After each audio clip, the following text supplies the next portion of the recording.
You know why my T ass was working when I was being rude and calling y'all names? Cause you bout was the person who needed this product. And you still ain't clicked this link down here in the description box to get this product. Girl, what you waiting on? And I'm being nice. Bye, bitch. Bye. Nestle Girl, the season premiere of them Medicine Wives came on the other night, and much to our dismay, much has changed, but much has stayed the same. We got a new girl. Is y'all feeling her? Wanna talk about it? Here it goes.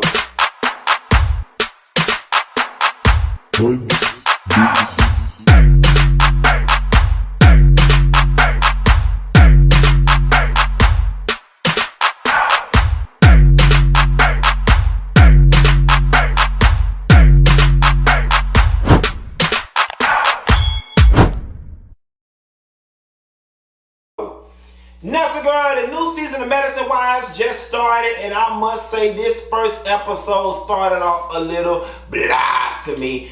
In the tradition of all these season premieres of shows that were filmed and stopped during 2020 during Black Lives Matter and COVID, this first episode was homage to Black Lives Matter, George Floyd, Hands Up, Can't Breathe, all of those things, plus everything that was going on with the pandemic.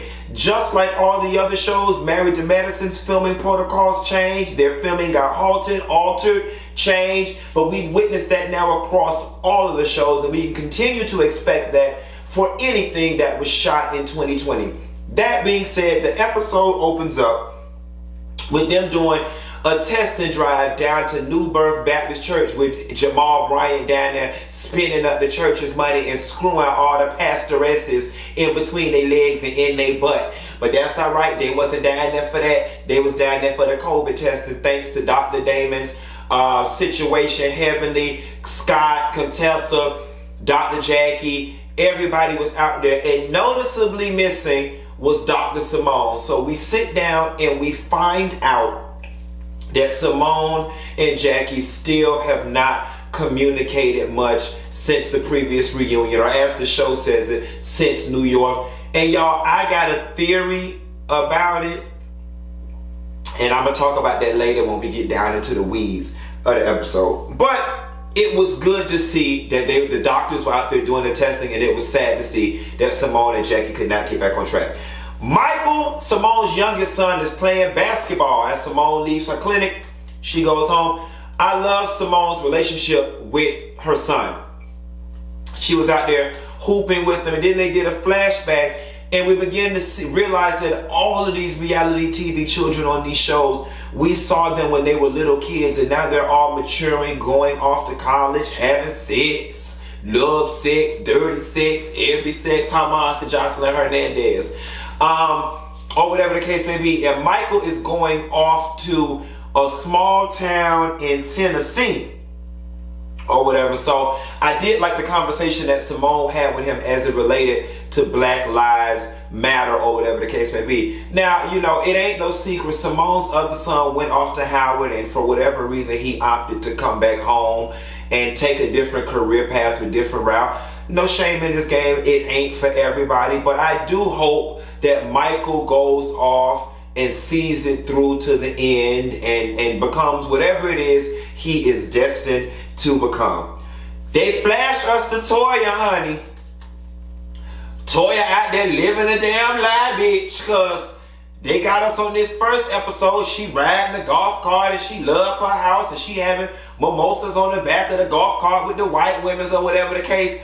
But last I checked, honey, things ain't going too damn good in suburbia, because Mama House was listed on the market for $3.5 million. Now, the people say Toya and them is not having financial problems and that they just moving because the houses in their area have appreciated, so on and so forth. I might have been born at night, but I wasn't born last night. I call bullshit Okay, as much as Toya them, this my dream home, and we wrote our name in the foundation, and I need a 3-story closet, and this, that, and the third. You don't just up and leave your home because it's fucking appreciated in value. Quiet as it's kept, if it appreciated in value and it was about the money, you could always suck the equity out and do whatever it is you needed to do. Start another little business, go buy another little car, buy another 3-story closet, buy you some more clothes or whatever. I'm just not buying it. But it ain't my credit, it ain't my loan, it ain't my finances, it ain't me working my husband into the ground in order to afford things that we truly cannot afford. So I'm just gonna move the fuck on.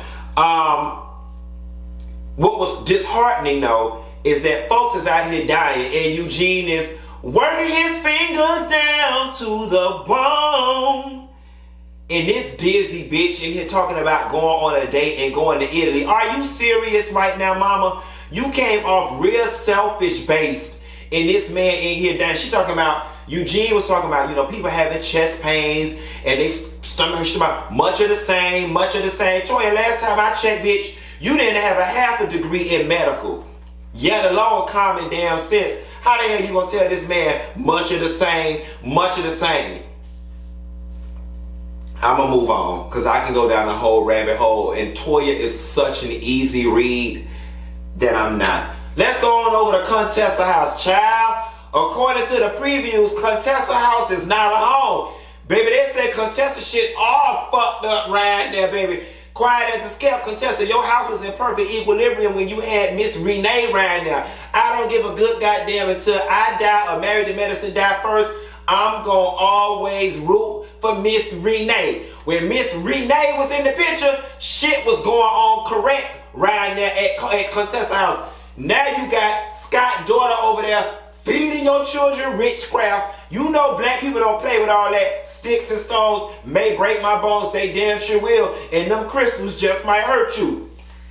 She over there got them damn lesbian crystals, putting them spells and them potions on your damn kids. You gonna come home and your children gonna be walking around the house pecking like chickens and barking like dogs, fucking around with that black magic. You better leave that shit alone. Baby, it is not in the King James Version of the Bible or the New Holy Bible either. Leave them damn crystals alone, baby. The only crystal I know got snipe behind it. Crystal snipe, okay? With a frozen cherry slushy. That's the only damn crystal I know. So hard up for a damn babysitter. If you went back around there and got Miss Renee drunk ass, you wouldn't be over there playing with Harry Potter and the Cauldron of Doom.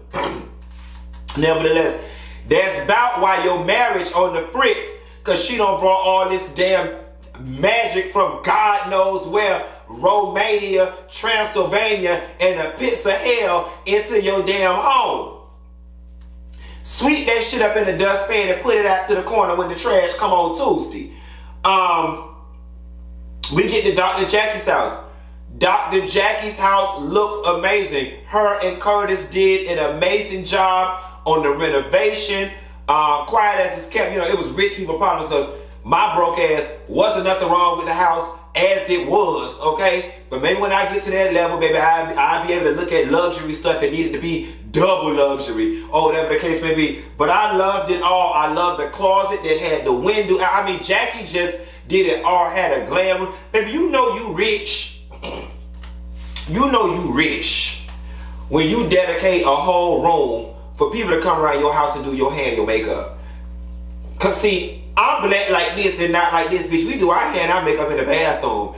And bitch, in the 90s when we only had one bathroom and 6 people lived in the house, you wrapped that towel around your titties and you went in your room and you bumped your hair at your dresser in the mirror. Okay, your mirror, your dresser was your vanity. Y'all hoes don't know about it.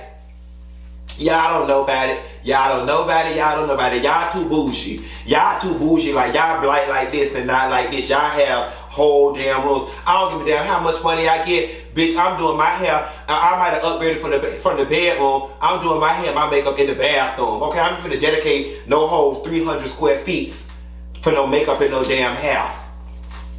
Unless I got Diddy money, bitch. Okay. But Jackie in them house looks real good. So she was sitting down talking to her husband about Simone and going over to Heavenly's house and feeling like she did not do anything wrong and she doesn't feel like she should be the one to have to initiate any sort of reconciliation with Simone.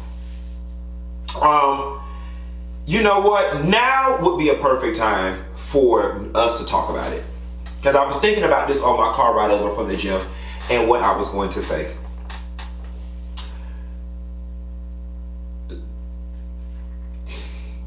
Let's just call a thing a thing.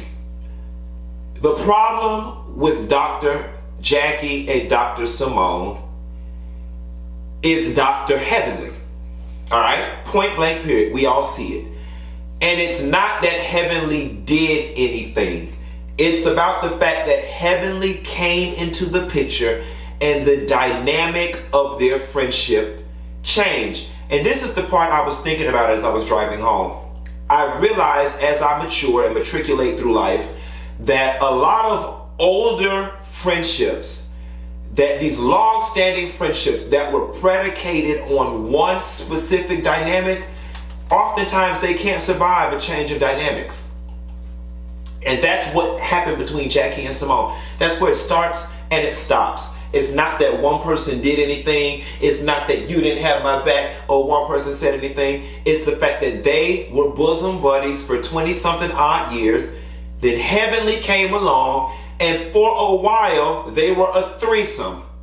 And then it was when Simone's husband Cecil and Heavenly had their bam bam bam that it caused friction between Simone and Heavenly, which therefore fractured the threesome group. And now that Simone was on the outs with Heavenly, she wanted to go back to her being her and Jackie, but it was too late because Jackie was still tethered to Heavenly from when all three of them was getting along harmoniously. And now the dynamic is off because I want you back, just you back. But Jackie is saying, I don't have a problem with Heavenly, so I'm not going to just up and ditch Heavenly just for it to be me and you, because she ain't did nothing to me. And that is where the constant butting of the heads and is coming from, and it's unfortunate. And I'm not going to lie, and I'm not trying to choose sides, but if I was forced to in the court of law, I would say majority of the onus of this falls on Simone. Toya, when they get down to Heavenly's house, and we'll talk about it in a minute, she talks about how they made up in New York, but it was all fake.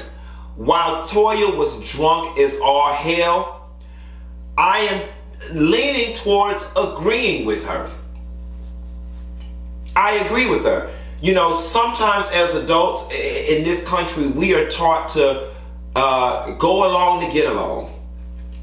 And with the cameras rolling and at the reunion, and this is supposed to be the place of reconciliation, you're supposed to say, I'm sorry.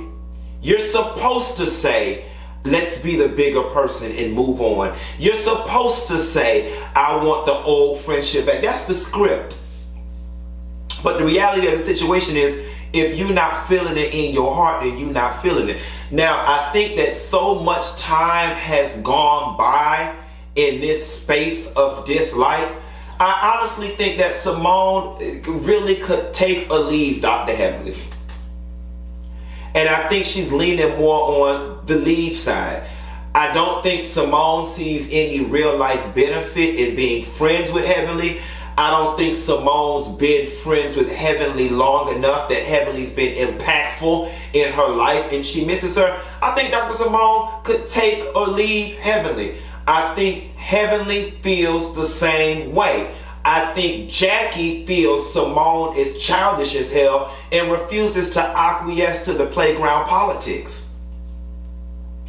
And as a result of it, we've got a revolving door of apologies, and I'm not kissing nobody's ass and apologies, and I'm not going to the event and apologies, and I'm going to be the bigger person and apologies, and I'm not talking first and apologies, I'm not mad and apologies, but I'm disappointed and apologies. So the reality of the situation is these ladies are at a crucial point, right? And all good things do come to an end. If we're going to continue this friendship, we're now a threesome. And if not, we just gonna leave it as it be and move the hell on and put a period at the end of the sentence. You know, for me, and this is something that I struggle with, and I just recently realized through therapy and a lot of introspection that I struggle with. I have a hard time moving on from long-standing relationships. I have a hard time of accepting when those relationships have hit their expiration date, because when it comes to my long-standing friends and even family members, I build sandcastles in the sky about how we're going to be old and we're going to be like Thelma and Louise and like the Golden Girls. And I've built so many advanced fantasies in my mind about what these relationships are going to look like that it's very hard for me to let them go when we reach a stopping point, because prophecy has not been fulfilled yet. And I keep holding on to the dream, and I keep hurting myself holding on to that. You know, I would love for Jackie and Simone to get back on course. But the reality of this situation is, with two women as mature as Jackie and Simone are, and even Heavenly, it don't take this much time. Nothing was done that detrimental for it to take this much time. It ain't like somebody slept with somebody, man, stole somebody money, stole somebody clients. That being said, it is starting to feel like they've reached a period at the end of that sentence, or at least a semicolon. And that comma up under that period about to move away real soon if somebody else does not begin to write that other sentence. The teacher gonna go back with her red pencil and say, you don't need a semicolon right here, you need a period, a hard stop, next paragraph, tab over, indentation. Start the next paragraph, the next chapter, the next story. I hate it, but it's got to be taxing living in this space. And here's the last thing I'm gonna say before I move on. Love is easy. Friendship is easy. When you want to talk to somebody, you pick up the phone and call them. When you want to see somebody, you go around their house to see them. When you want to break bread with somebody, you send them a Yelp review for a restaurant and y'all pick a date and a time. Love ain't hard. Love is not hard. Relationships are not complicated. And y'all try to put on, relationships are not work. They're not. They're not. And you ain't gonna make me believe anything. They are not. And if they are, I have no interest in being in relationship with you. I'm not working to be friends with no bitch. That's called a coworker. That's called a mother-in-law you do not like. I'm not working to be friends with no bitch. That's just true tea. Friendship should come easy. It should accent your life, not aggravate it. Now let me move on, because I don't fucked around and got mad a little bit. And this ain't even my damn friend group.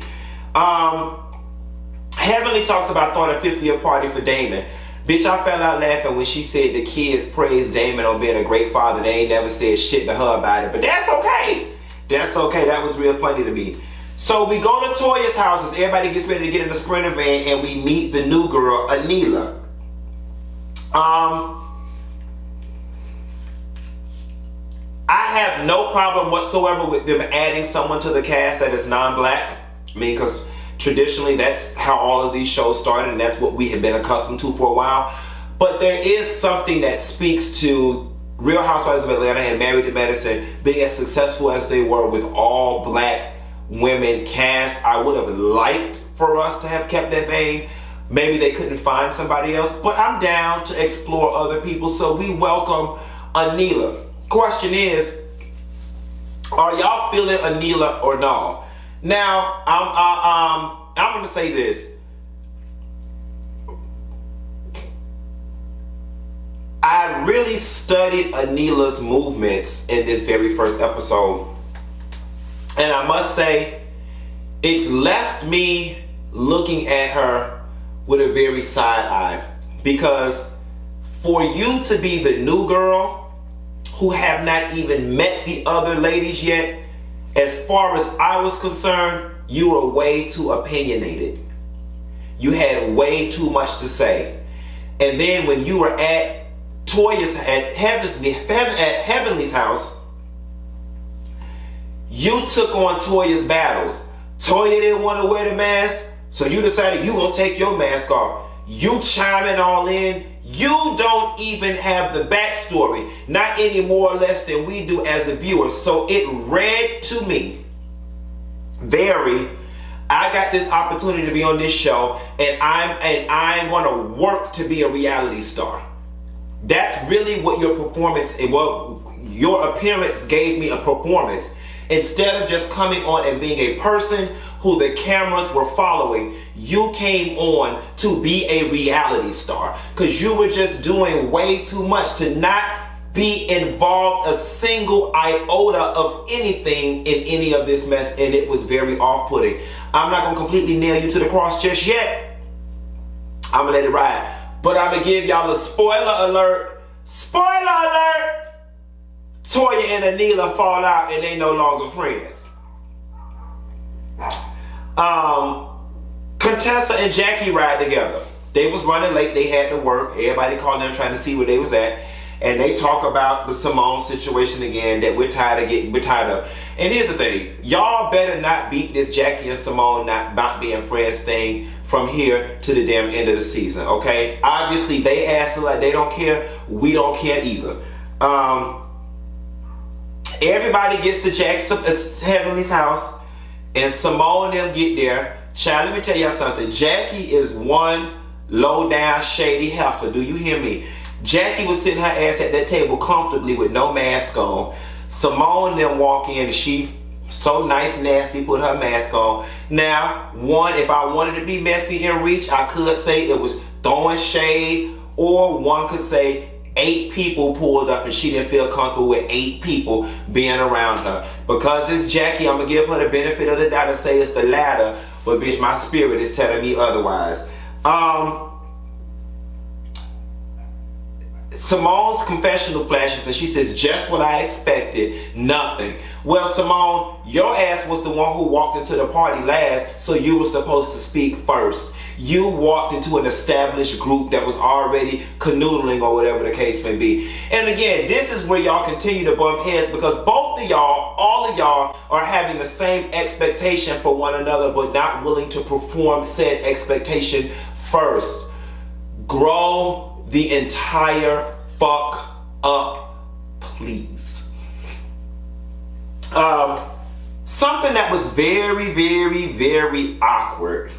Heavenly just blushed. Yes, my marriage is perfect. We have sex on the regular and whatever else she said. And Dr. Simone's confessional goes, I mean, this is what you do when people trying to convince other people. And it's no shade. I don't know what the hell going on with Simone and with Heavenly and Damon either, but I would deduce the same thing Simone did if you just come out of nowhere with this. But my spirit tells me that some Heavenly has said that over the years, and it bothers the girls when she said and Heavenly was about doing it just to be an asshole. The gentlemen sit down and start talking about Black Lives Matter and just about experiences that they had. And Dr. Damon speaks about having a gun placed to his head twice. And Cecil speaks about his experiences back in LA, and it was deep. I was waiting for the Indian doctor to chime in, but I guess he didn't have much to say. I guess when we get to the Brown Lives Matter movement, then he'll be a bit more vocal. I'm not understanding how Toya went from 0 to 60 in 2 seconds. I know she had her Patron and it was obvious that she was drunk. But she was condescending about the food. Put me out because I'm ready to go. And it was like, I don't know, did we miss something? But like, why were you on ready so damn quickly? Like, what was that about? It just, I don't know. It just, I just didn't understand it. It confused me. And maybe we'll figure out as time progresses, after the to be continued, what the hell happens. And then, you know, Anila jumped in when nobody was talking to her damn ass was annoying as hell. Medicine-wise, I mean, this first episode, it didn't move me to chorus, but it was enough to wet my throat, to wet my palate, to leave me wanting a little more and to leave me, you know, with a little bit of interest. So I've got a couple questions to answer. The new girl, based on what y'all saw, Anila, are y'all feeling her just yet? What are your predictions for the show? And last but not least, y'all, I ain't watched The Last Housewives. I don't want to watch it. Do I need to watch it, or can I just leave it alone? Like, is it something worth watching? I only watched them last two because y'all told me them was the ones I needed to watch. But is this next episode worth me watching? Please say no, and I can leave it alone. And I'll call y'all back a few times later. I'm going to call y'all back about 2 more times today because there's a whole lot going on in the world that we need to talk about. I'll hit you later. Bye.